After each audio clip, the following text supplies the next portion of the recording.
Welcome to my YouTube channel success. हमारे साथ में मैं सुनील कुमार आपका स्वागत करता हूं। आज का टॉपिक लेके आया हूं होम रूल लीग या होम रूल आंदोलन। इसकी स्थापना एनी बेसेंट और बाल गंगाधर तिलक ने की थी। इसके बाद इससे पहले जो देखे थे वो कामागाटा मारो प्रकरण था। एक जहाज थी जो उसके द्वारा आंदोलन छेड़ा गया था। गुरदीप सिंह नाम के जो ठेकेदार थे उसने क्या कहते जहाज को भारी पे लेकर के कनाडा गए थे, तो अप्रवासी कानून के कारण वहाँ पे प्रवेश नहीं देने दिया था। और इसके बाद देखेंगे गांधी युग देंगे चंपारण जो सत्याग्रह किए थे गांधी लोग। भारत में आगमन होता है गांधी जी का, इसके बारे में देखेंगे। तो चलिए देखते हैं आज होम रूलिंग और होम रूल आंदोलन। इसका जो उद्देश्य था होम रूलिंग का वो बहुत अच्छा उद्देश्य था। भारतीय जनमानस को राष्ट्रीय आंदोलन के लिए जागृत करके उसमें स्वतंत्रता की भावना पैदा करना। इसका जो उद्देश्य था कि भारतीय जो लोग हैं ना, जनता है ना, उसमें जागृत करना कि आपका ये देश है, आपका घर है। आपके घर, मान लीजिए आपके घर में आकर के कोई अपना शासन चलाएगा, वो आपको बर्दाश्त होगा? आपका अपना शासन होना चाहिए ना, अपनी है ना, स्वतंत्र है ना भाई। जिंदगी सबको भगवान दिया है ना अपना जीने के लिए ना। तो इसलिए क्या हुआ, उसकी स्वतंत्रता की भावना पैदा करना, उसके अंदर की शक्ति को उजागर करना। स्थानीय संस्थाओं और विधान मंडलों में जनता के निर्वाचित प्रतिनिधि द्वारा स्वशासन की स्थापना करना। और क्या है, स्थानीय संस्थाओं और विधान मंडलों में जो जनता के निर्वाचित प्रतिनिधि द्वारा स्वशासन की स्थापना करना। राष्ट्रीय शिक्षा, राजनीति व सामाजिक सुधार को उत्साहित करना चाहते थे। आप देखिए, जब तक आदमी क्या होंगे, राष्ट्रीय शिक्षा मतलब शिक्षित नहीं रहेंगे तब तो उसको कैसे समझ में आएगा।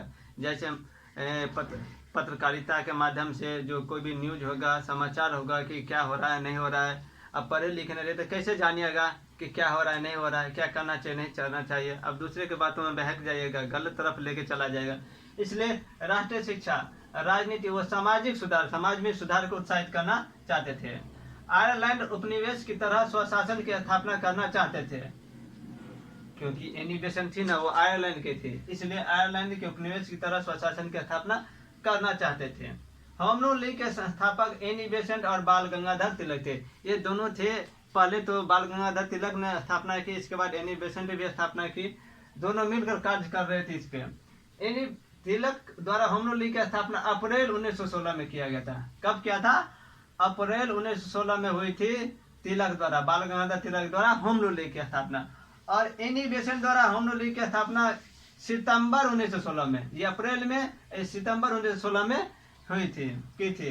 बाल गंगाधर तिलक 16 जून 1914 ईस्वी को जेल से रिहा किए गए थे। इसको 1908 में इसका जो है जेल हो गया था बाल गंगाधर तिलक को।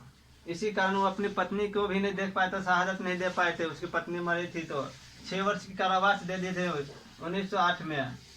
जेल से रिहाई के बाद तिलक कांग्रेस में शामिल होना चाहते थे। इसी उद्देश्य से एनी बेसेंट और तिलक दोनों 1914 में जो मद्रास अधिवेशन हुआ था, कांग्रेस अधिवेशन में भाग लिया था, लेकिन उस समय दोनों असफल रहे। अब दोनों उस समय में असफल रहे, सफल नहीं हुए। कि चाहते थे कि कांग्रेस में क्या कहते हैं शामिल हो करके स्वतंत्रता अपना के लिए आज़ादी की लड़ाई लड़े। एनी बेसेंट मूल रूप से आयरलैंड की रहने वाले थे। एनी बेसेंट मूल रूप से आयरलैंड के रहने वाले थे।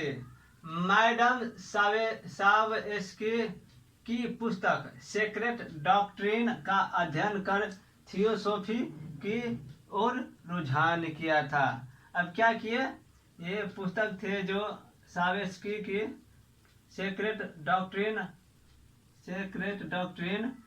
का अध्ययन कर, यानी कि जो पुस्तक था उसका अध्ययन किया और उसमें जो देखा कि हमको किस तरह से मतलब आंदोलन करना चाहिए, किस तरह से विचार रखना चाहिए, किस तरह से चलाना चाहिए, तो थियोसॉफी की ओर रुझान किया। 1907 ईस्वी से धर्म विद्या थियोसॉफी का प्रचार प्रसार करने लगा। क्या करने लगा? धर्म विद्या या थियोसॉफी का, दो का प्रचार प्रसार करने लगा। एनी बेसेंट 1893 में भारत आई थी और उस समय उसका उद्देश्य था कि थियोसॉफी सोसाइटी के लिए काम करना। इस उद्देश्य से उसने अडियार मद्रास में एक दफ्तर खोला था। अब इसका जो उद्देश्य था 1893 में जब भारत आए थे आयरलैंड से एनी बेसेंट, तब उसका उद्देश्य था कि थियोसॉफिकल सोसाइटी एक संस्था थी जो इसी के लिए काम करता था। तो उस उद्देश्य से उसने अडियार मद्रास में एक दफ्तर खोला कि हम उसके उद्देश्य से चलें, उसका पालन करेंगे, उसी अनुसार हम अपना काम करेंगे।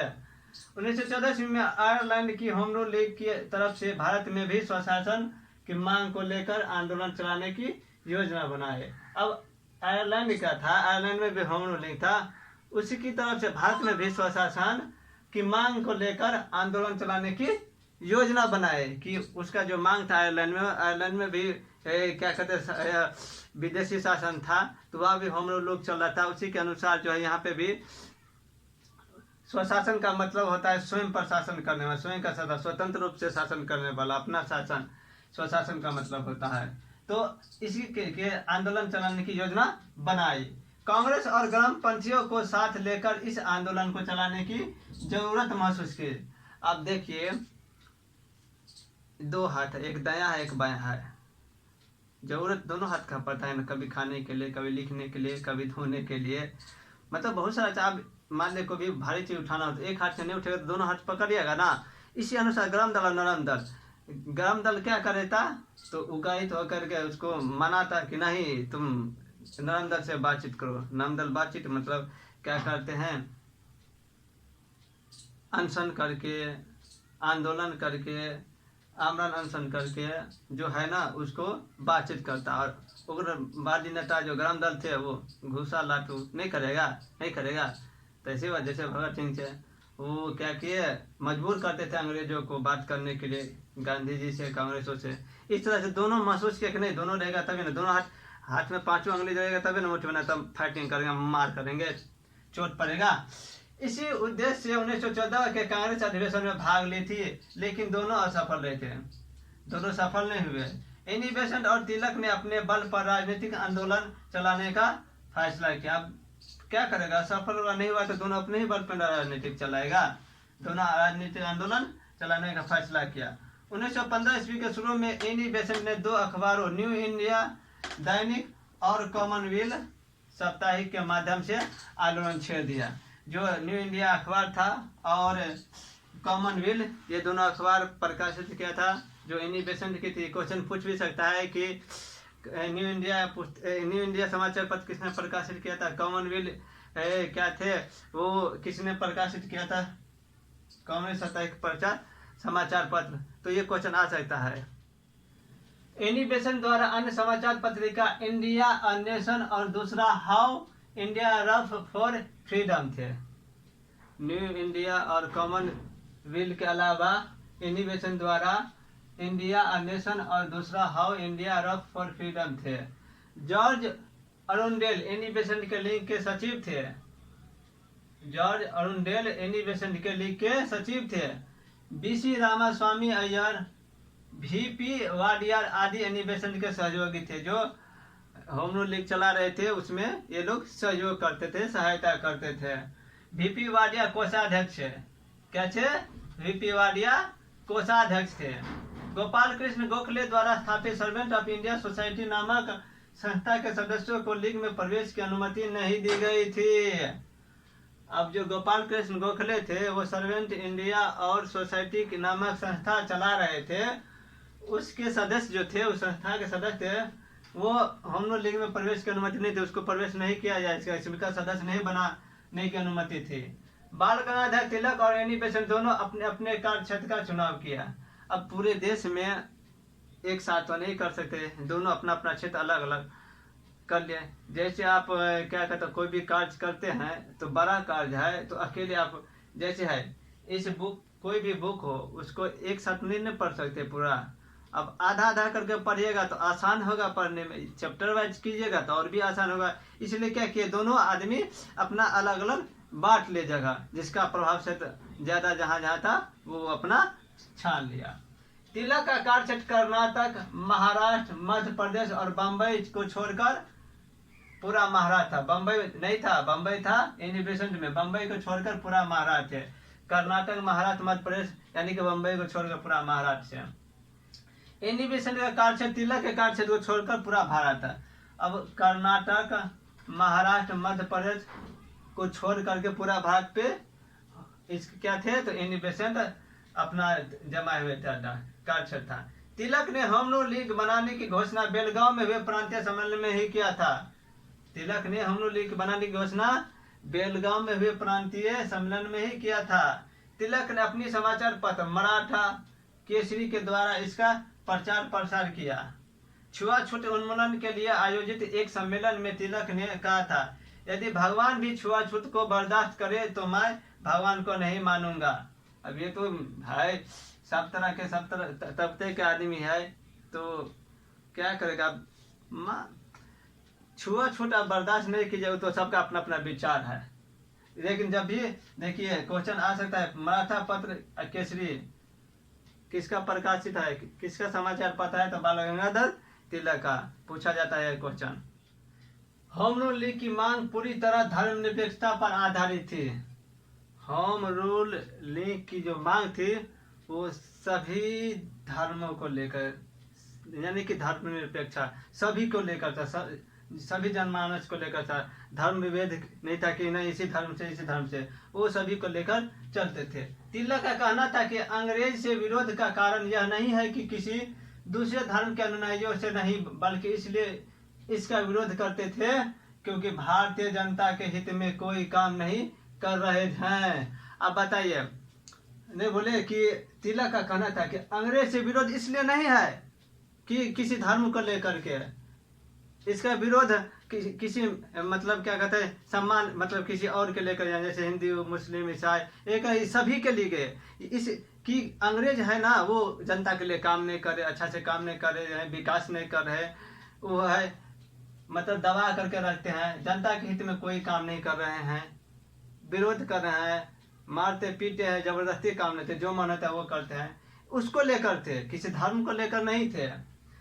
तिलक की ओर से मोहम्मद अली जिन्ना के नेतृत्व में वकीलों के एक पूरी टीम ने मुकदमा लड़ा, लेकिन क्या हुआ, मजिस्ट्रेट की अदालत में तिलक जो मुकदमा हार गए, पर नवंबर में हाई कोर्ट में उन्हें निर्दोष करार दिया। मोहम्मद अली जिन्ना थे, वो क्या कहते हैं बाल गंगाधर तिलक की ओर से उसकी टीम था, वो मुकदमा लड़े, मजिस्ट्रेट के टीम में हार गए, लेकिन फिर भी हाई कोर्ट में याचिका दायर किया और वहां पे वो जीत गए।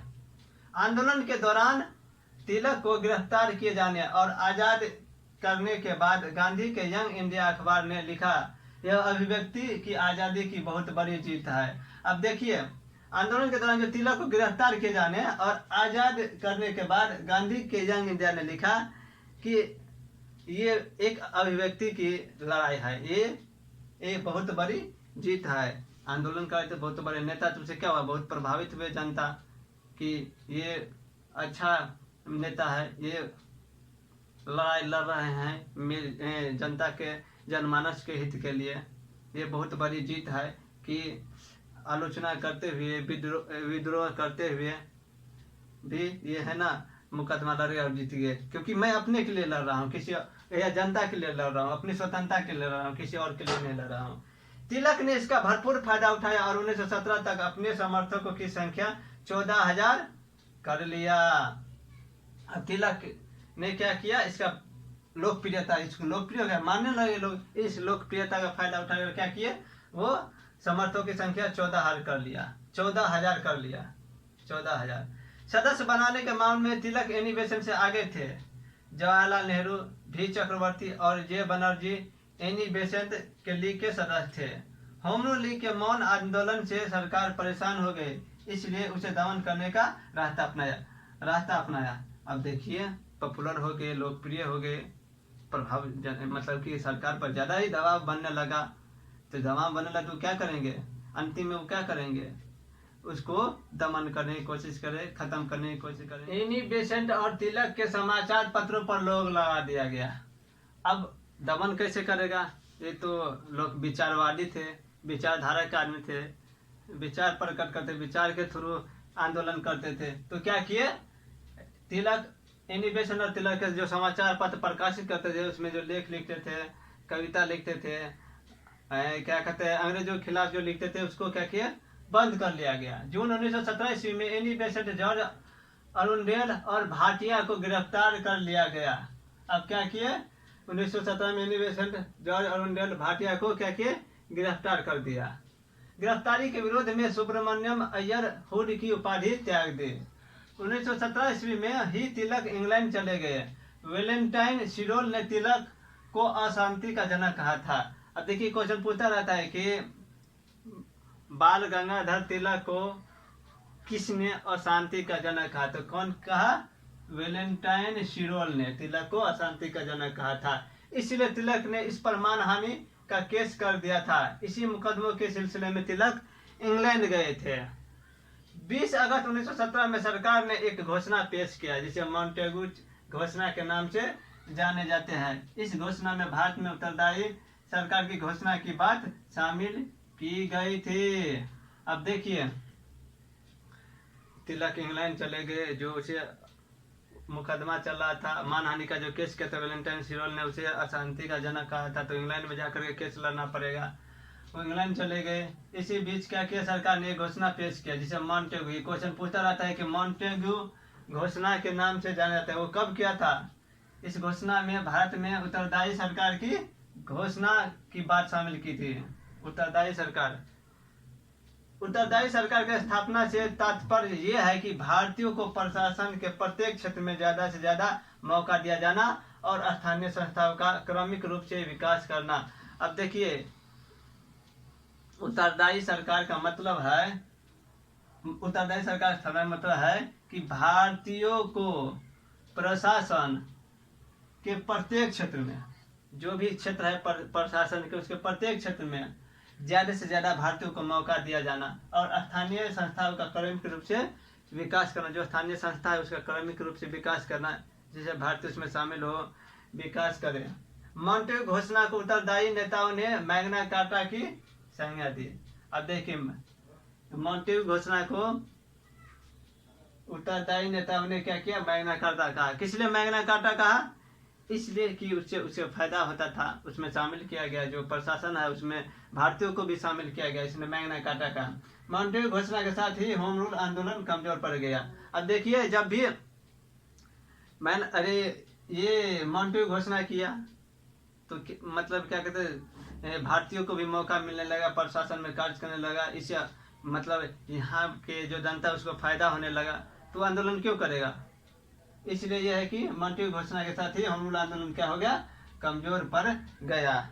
मॉन्टेगू घोषणा के समय लॉर्ड जॉर्ज ब्रिटेन के प्रधानमंत्री थे। अब देखिए मॉन्टेगू घोषणा जो हो गई, इसके बाद तो क्या कहते हैं, होम रूल लीग कमजोर पड़ गया, कुछ रह ही नहीं गया, सब लोग को फायदा होने लगा। मॉन्टेगू ट्रांसपोर्ट से जो यहाँ पे जो भारतीय थे उसको भी शामिल किया जाने लगा, ब्रिटिश के प्रशासनिक सेवा में, सरकार में शामिल करने लगा, इसलिए वो कमजोर पड़ गया।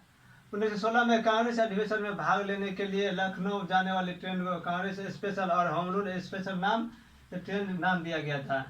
दोनों दो कांग्रेस स्पेशल और होम रूल स्पेशल नाम दिया गया। जो लखनऊ अधिवेशन हुआ था 1916 में, बहुत इंपॉर्टेंट है, इसमें गरम दल नरम दल एक पे थे, ये बहुत इंपॉर्टेंट है, इसे क्वेश्चन आता रहता है। तो इसके बाद है ना गांधी युग, लखनऊ अधिवेशन, इसके बाद चलेगा गांधी युग। तो मॉन्टेगू घोषणा के बाद 17 सितंबर 1917 को एनी बेसेंट को आजाद कर दिया और सितंबर 1917 के वार्षिक अधिवेशन में उन्हें कांग्रेस का अध्यक्ष बनाया गया। अब क्या हुआ, कमजोर पड़ गया आंदोलन, तो उसको क्या हुआ, सरकार भी बोला कि तो उसको क्या करेंगे रख करके, उसको क्या किया, तो फिर रिहा कर दिया, आजाद कर दिए। और 1917 के वार्षिक अधिवेशन में एनी बेसेंट को अध्यक्ष बनाया गया। ये पहला महिला अध्यक्ष थी। भारतीय बोलेगा तो छोड़ी नहीं दी, विदेशी है, तो यदि पहला महिला अध्यक्ष तो एनी बेसेंट। 1917 के वार्षिक क्वेश्चन पूछती रहती है, याद रखिएगा। वैलेंटाइन शिरोल द्वारा रचित पुस्तक का नाम इंडियन अरेस्टेड है। वैलेंटाइन शिरोल का जो पुस्तक था, रचित पुस्तक था, वो इंडियन अरेस्टेड था।